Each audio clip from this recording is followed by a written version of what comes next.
What is the difference between sharecropping and tenant farming? Have you ever wondered how farming changed in the South after the American Civil War? Two systems that emerged during this time are sharecropping and tenant farming. Understanding the differences between these two can help us see the economic consequences of the Civil War and how they shaped the lives of many people. So what exactly is tenant farming? In this system, farmers rent land from landowners. Tenant farmers usually own their own tools, seeds, and equipment. They pay rent to the landowner, often in cash or a portion of the crop yield. This gives tenant farmers more control over their farming operations. They typically live in homes close to the land they rent, allowing them to manage their farms more effectively. Now let's talk about sharecropping. This is a specific type of tenant farming. In sharecropping, the farmer, known as a sharecropper, does not own the land or the necessary farming equipment. The landowner provides everything needed for farming, including seeds, tools, and sometimes even housing.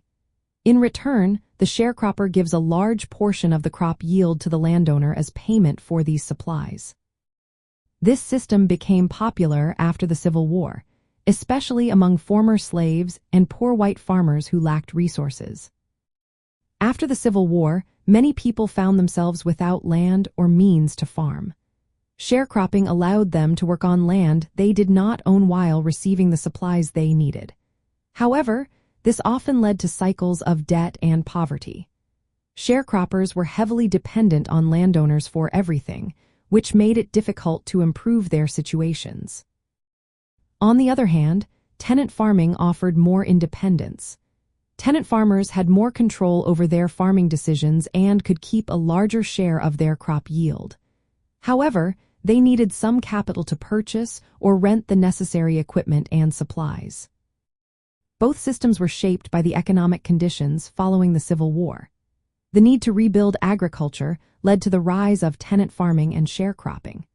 These systems allowed landowners to maintain control over large areas while ensuring they had labor to work the land.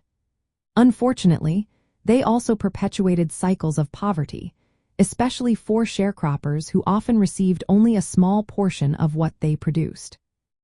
In summary, while both sharecropping and tenant farming emerged as responses to the economic devastation of the Civil War, they differ significantly in terms of ownership and control.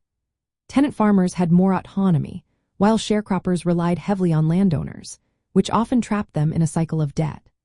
Understanding these differences helps us see the broader economic consequences of the Civil War and the ongoing struggles for equality and land ownership in the South.